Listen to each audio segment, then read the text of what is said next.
Hi, welcome to Asian drama club episode 3 பார்க்கலாம். இந்த handsome பையனை காலேஜில் நிறையா பொண்ணுங்க ரூட்டு விட்டுட்டு இருப்பாங்க. இப்போ நம்ம ஹீரோயினும் ரூம்மேட்டும் பேசிகிட்டு இருப்பாங்க. சொல்லப்போனால் அவனும் விக்டம் தாண்டி, ஏன்னா அவனும் பாவம் நான் தானே கிஸ் பண்ணேன் அந்த மாதிரி சொல்லிட்டு இருப்பான். ஆனாலும் நம்ம ஹீரோயின் வந்து உறுதியாக அந்த பையன் தான் நான் கிஸ் பண்ண பையனை சொல்லிடவும் முடியாது அப்படின்னு சொல்லிட்டு இருக்கான். அதுக்கப்புறம் கடைசியாக ஹீரோயினுக்கு அந்த பையன் மெசேஜ் பண்ணியிருப்பாள். பார்த்த உடனே நம்ம ஹீரோயின் பயங்கரமாக குதிச்சுட்டு இருப்பாள். அந்த சீனை காட்டுவாங்க. அந்த பையன் எனக்கு மெசேஜ் பண்ணிட்டாண்டி அப்படின்னு சொல்லி பயங்கரமாக குதிச்சுட்டு இருப்பான். அப்போ அந்த ரூம்மேட் சொல்லுவான், நான் தான் சொன்னேன்ல இவன் தான், டவுட்டே இல்லடி, அதனால தான் அவனுக்கு மெசேஜ்லாம் பண்ணுறான், பாரு இவன் தான் நீ கஸ் பண்ணியிருக்க அப்படின்னு சொல்லுவாளாம். இப்போ நான் என்ன பண்ணுறது, இதுக்கு மேலே என்ன பண்ணுறது, டேட்டிங் கூப்பிடவா அந்த மாதிரிலாம் நம்ம ஹீரோயின் ரொம்ப எக்ஸைட்மெண்ட் ஆகிட்டு இருப்பாளாம். ஃப்ரெண்ட் வந்து பார்த்துட்டு ரொம்ப ஃபன்னியாக இருக்குது அப்படின்னு சிரிச்சிட்டு இருப்பான். கிஸ் பண்ணதுக்காக டேட்டிங் பண்ணணும்னு சொல்கிறதுல வந்து அவனுக்கு உடன்பாடு கிடையாது. ஸோ அவள் சொல்லும் போது இவன் வந்துட்டு நீ ஒரு கிஸ் தானே பண்ண, அதுக்காக இதுக்கு நீ அவனை டேட்டிங் பண்ணோம், அவனை லவ் பண்ணோம் அந்த மாதிரிலாம் நீ சொல்லிட்டு இருக்க, அதெல்லாம் அவசியம் இல்லாது அப்படின்ற மாதிரி அவன் சொல்லுவான். ஆனால் நம்ம ஹீரோயின் என்ன சொல்லுவான், நான் ஒன்றை மாதிரி கிடையாது, ரொம்ப ஈஸியாக வந்து ரிலேஷன்ஷிப்புக்குள்ளே போகிறது, பிரேக்கப் பண்ணுறது, கிஸ் பண்ணுறது இதெல்லாம் எனக்கு கிடையாது, நான் வந்து ரொம்ப சீரியஸாக தான் பண்ணுவேன், நான் அவனை கிஸ் பண்ணேன், நான் அவனை தான் டேட் பண்ணுவேன், உனக்கு தெரியுமா அந்த கிஸ் எவ்வளோ நல்லா இருந்தது அப்படின்னு சொல்லிட்டு, அது உண்மையிலே ஒரு ஃபீலிங், அதெல்லாம் உனக்கு சொல்ல முடியாது, இங்கே பார்த்துக்கோ நான் இத்தனை வருஷமாக எஃபோர்ட் எடுத்து கற்றுக்கிட்டது எதுவுமே வீணாக போகலை, அந்த கிஸ் எனக்கு ரொம்ப ஸ்பெஷல் தான், ஏன்னு பார்த்துக்கோ எனக்கு போதையில் எல்லாமே மறந்துருச்சு, ஆனால் அந்த கிஸ் பண்ணது மட்டும் மறக்கவே இல்லை பற்றி அப்படின்னு சொல்லி நம்ம ஹீரோயின் சொல்லிட்டு இருப்பான். ஐயோ அந்த பையன் டேட்டிங் கூப்பிட்டா நான் எப்படி நோ சொல்கிறது அப்படின்ற அளவுக்கு நம்ம ஹீரோயின் யோசிச்சுட்டு கிடப்பான். ஏன் அப்படின்னா வந்து இவங்க 2 பேரும் ஒரே கிளப்ல இருப்பாங்க, ஒரே கிளாஸ் கிடையாது, இவன் சீனியரு இவன் வந்து ஜூனியரு, ஆனால் ஒன்றா ஒரு சில லெக்சர்ஸ்லாம் அட்டன் பண்ணுவாங்க.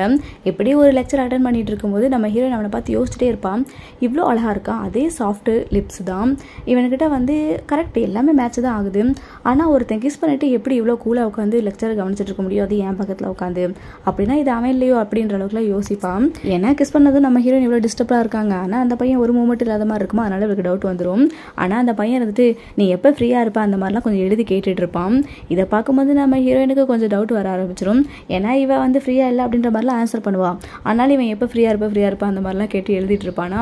உடனே இவளுக்கு இருந்துட்டு ஐயோ உண்மையிலே இவன் தான், ஏன்னா இவன் இந்த மாதிரிலாம் என்கிட்ட கேட்குறான் பாரு, திரும்ப கேட்குறான் பாரு, அந்தளவுக்கு நம்ம ஹீரோயின் ரொம்ப யோசிப்பான். பார்த்தா இந்த பையன் லெக்சர் முடிஞ்சு போகும்போது ஆமாம் நீ எப்போ ஃப்ரீயாக இருக்கா அப்படின்னு சொல்லி டேரெக்டாகவே கேட்டுருவான். இவர் வந்துட்டு நீ எதுக்கு திரும்ப அதே கேட்குற அப்படின்னு சொல்லி ஓப்பனாகவே கேட்டுருவாளாம். உடனே இவர் வந்துட்டு அங்கே பாரு நான் வந்து 4 கிளப்பில் இருக்கேன், என்னால் வந்து குரூப் மீட்டிங்க்கு கரெக்டாக டைம் ஸ்பெண்ட் பண்ண முடியாதுல்ல, அதனால தான் கேட்டேன் அப்படின்னு சொல்லிட்டு இவளுக்கு பன் ஆகி போயிடும். அப்படியே சிரிச்சிட்டு ஸ்லோ மோஷனில் அப்படியே அவனை பார்த்துட்டு இருப்பான். இவன் வந்துட்டு உன் கை எப்படி இருக்கு அந்த மாதிரிலாம் கேட்பான். இப்படி பேசிட்டு அவன் வந்து அங்கே இருக்க பெண்ணு இந்த மாதிரி எல்லாத்தையும் எடுத்து பேக்கில் போட்டுட்டு இருக்கும்போது அவன் கையில் மச்சம் இருக்கும். இதை பார்த்தது நம்ம ஹீரோயினுக்கு பயங்கரமாக ஒரு சர்ப்ரைசிங்காக இருக்கும், கொஞ்சம் ஹாப்பியாகவே ஆகி போயிடுவான்.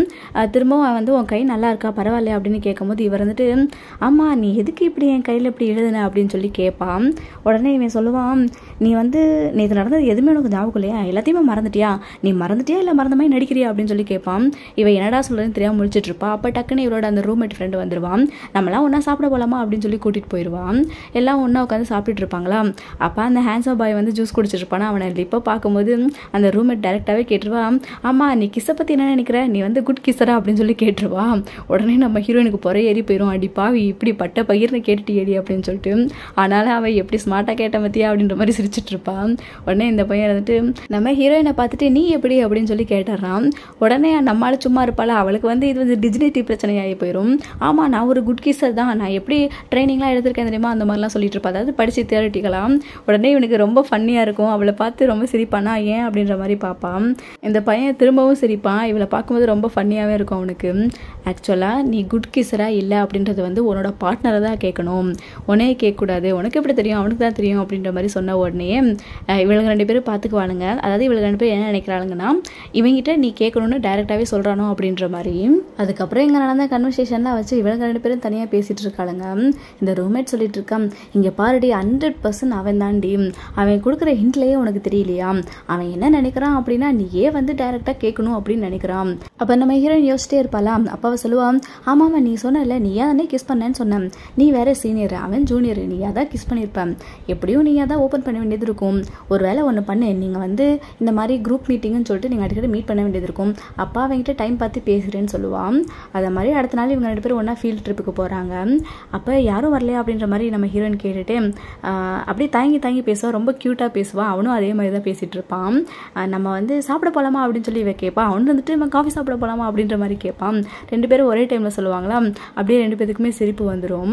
சரின்னு சொல்லிட்டு இவனும் ஒரு இடத்துக்கு கூட்டிகிட்டு போகிறானா, அந்த இடத்த பார்க்கும்போது இவர் வந்துட்டு வாவ் இவ்வளோ சூப்பரான இடம்னா நம்ம காலேஜ் பக்கத்துலேயே இருக்கா, எனக்கு இது தெரியாது அப்படின்ற மாதிரி நம்ம ஹீரோயின் உள்ளே போகிறான். அதை பார்த்துட்டே மனசுக்குள்ளே நினைக்கிறா, இது டேட்டிங்கா இல்லை சும்மா நாங்கள் சாப்பிட வந்திருக்கோமா அப்படின்ற மாதிரி ஏகப்பட்ட கொஸ்டின்ஸு. 2 பேரும் அமைதியாகவே உட்காந்துட்டு இருப்பாங்க. இவர் வந்துட்டு பாஸ்தான்னு சொல்லி மனசுக்குள்ளே நினைப்பான். அவன் அதையும் ஆர்டர் பண்ணிடுவான். அதில் ஒரு ரகத்தை மட்டும் இவன் வேண்டாம் அப்படின்னு சொல்லி சொல்லுவானா. உடனே இவளுக்கு ஷாக்கிங்காக இருக்கும். உனக்கு எப்படி தெரியும் எனக்கு இது பிடிக்காது அப்படின்னு சொல்லும்போது, நீ தான் அன்னைக்கு நேற்று ட்ரிங்க் பண்ணும்போது சொன்னி அப்படிங்கும்போது அதெல்லாம் உனக்கு ஞாபகம் இருக்கா அப்படின்னு சொல்லி பார்ப்பான். அந்த சீனில் வந்து இவ கொஞ்சம் கலாட்டா பண்ணிட்டு ரெடி தன்ன மாதிரி பண்ணிட்டு சொல்லிட்டு இருப்பாளா.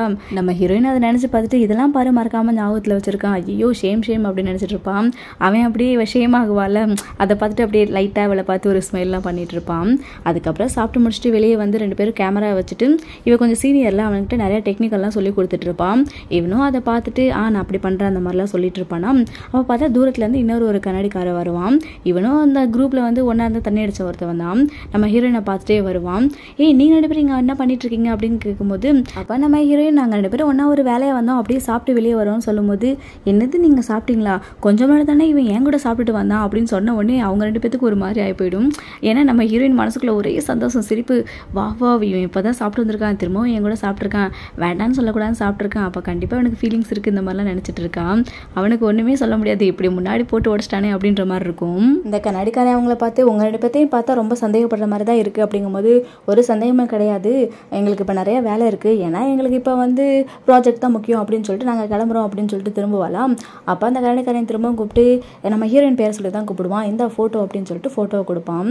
இவங்க எல்லாரும் சேர்ந்து எடுத்த ஃபோட்டோ தான் இது, வந்து நம்மளோட மெமரியாக வச்சுக்கோ அப்படின்னு சொல்லுவான். அவனோட லுக்கே கொஞ்சம் வித்தியாசமாக தான் இருக்கும். இந்த பக்கம் இவங்க 2 பேரும் ஒரு இடத்துல வந்து உட்காந்து இந்த ஃபோட்டோஸ்லாம், இவங்க வந்து ஃபோட்டோகிராஃபி தானே பண்ணிட்டு இருக்காங்க, அந்த ஃபோட்டோஸ்லாம் பார்த்துட்டு இருப்பாங்க. அப்போ இந்த ஹேண்ட்ஸம் வந்து இந்த ஃபோட்டோவில் இருக்க சில டெக்னிக் பற்றிலாம் சொல்லிட்டு இருப்பானா. நம்ம ஹீரோயின் நானும் அதான் நினச்சேன் அப்படின்னு சொல்லிட்டு அப்படியே கொஞ்சம் ஹைஃபை கொடுப்பாலாம். அப்போ இவன் இருந்துட்டு அவள் வந்து பேண்டேஜ் போட்ட கையில் ஹைஃபை கொடுப்பாலாம். இவன் அந்த கையை விட்டு இன்னொரு கையை தூக்கி அவனே ஒரு ஹைஃபை கொடுக்கும்போது இவளுக்கு ஒரு மாதிரி டச்சுங்க இருக்கும். என்ன அப்படின்ற மாதிரி பார்ப்பான். அதுக்கு அவன் சொல்லுவான், ஆக்சுவலாக வந்து அந்த கையில் அடிபட்டுருக்கல அதனால தான் அப்படின்னு சொல்லி சொல்லுவான். அதுக்கப்புறம் இவன் டைப் பண்ணும்போது அவனே வாங்கி எல்லாம் டைப் பண்ணிட்டு இருப்பானா. இதெல்லாம் பார்க்கும்போது நம்ம ஆளுக்கு ரொம்பவே டச்சுங்காக இருக்கும், ரொம்ப கேர் பண்ணுறான் அப்படின்னு சொல்லிட்டு இவன்கிட்ட வந்து தேங்க்ஸ் சொல்லுவான். அதுக்காக நீ எதுக்கு தேங்க்ஸ் சொல்கிற அப்படிங்கும்போது, நான் ஒன்றும் குடிக்கல, எனக்கு ஞாபகம் இருக்குது, நீ தானே எனக்கு இந்த பேண்டேஜ் போட்டு விட்டா அதுக்கு தான் தேங்க்ஸ் அப்படிம்பாலா. உடனே அவர் வந்துட்டு இந்த பேண்டேஜ் நான் ஒன்றும் போடல, இது வந்து அவன் தான் போட்டான் அப்படின்னு சொல்லிட்டு அந்த கண்ணாடிக்காரனை சொன்ன உடனே இவளுக்கு ஒரு ஷாக்கிங்கு. உடனே வாய் கபடி ஆட ஆரம்பிச்சிடும். நீ தானே இதெல்லாம் எழுதுன அப்படிங்கும்போது, ஆமாம் நான் தான் எழுதுனேன், ஆனால் நான் பேண்டேஜ் போடல, அவன் தான் போட்டான் அப்படின்னு சொன்ன உடனே இவ பொறுமையாக இருந்து யோசிச்சு பார்ப்பான். அப்போ அவளுக்கே ஞாபகம் வந்துடுது. இவ வந்து குடிச்சிட்டே இருந்திருப்பாளா. அப்போ அந்த கண்ணாடிக்காரன் சொல்லிட்டு இருப்பான், எனக்கு புரியுது உனக்கு இது எவ்வளோ வலிக்குதுன்னு சொல்லிட்டு, அதனால நீ இதெல்லாம் தாங்கிட்டு தான் ஆகணும் அந்த மாதிரி பேசிட்டே வந்து அவள் கைக்கு கட்டு போட்டுட்டு இருப்பான். அதுக்கப்புறம் தான் நம்ம ஹீரோயின் கையை அந்த ஹேண்ட்ஸம் அந்த பக்கம் பிடிச்சி அப்படி இழுத்து வச்சு எழுதிட்டு இருக்கான். நம்ம ஹீரோயின் அப்படியே நிமிர்ந்து பார்க்கும்போது அந்த ஹேண்ட்ஸம் மூஞ்சி பார்த்தனால அப்படியே அது மனசில் பதிஞ்சிடுது. இப்போ இது எல்லாமே இவளுக்கு ஞாபகம் வந்துட்டு, ஐயோ உண்மையிலே அப்போ அந்த கண்ணாடிக்காரன் தானே கட்டு போட்டிருக்கான், இப்போ நம்ம என்ன செய்யுது, இவன் ஏன் நம்ம கிட்ட சொல்லவே இல்லை, நம்மளை அப்ரோச் பண்ணவே இல்லை அப்படின்னு சொல்லிட்டு டக்குன்னு மெசேஜ் எடுத்து இந்த வாட்ஸ்அப் மாதிரி இருக்குல்ல அதில் ஃபுல்லாக தேடுவான். பார்த்தா அவன் உண்மையிலேயே நிறைய மெசேஜ் எடுத்துப்பான். அதை வேறு டெலிட் வேறு பண்ணியிருப்பான். ஐயோ இவன் கடைசியாக மெசேஜ் வேறு டெலிட் பண்ணியிருக்கானே, என்ன மெசேஜாக இருக்கும் அப்படின்னு சொல்லிட்டு ரொம்ப பதட்டத்தோடு பார்த்துட்டு இருப்பான். இந்த பக்கம் இந்த ஹேண்ட்ஸம் கூப்பிட்டே இருப்பான், அதை கூட இவ கவனிக்க மாட்டான்.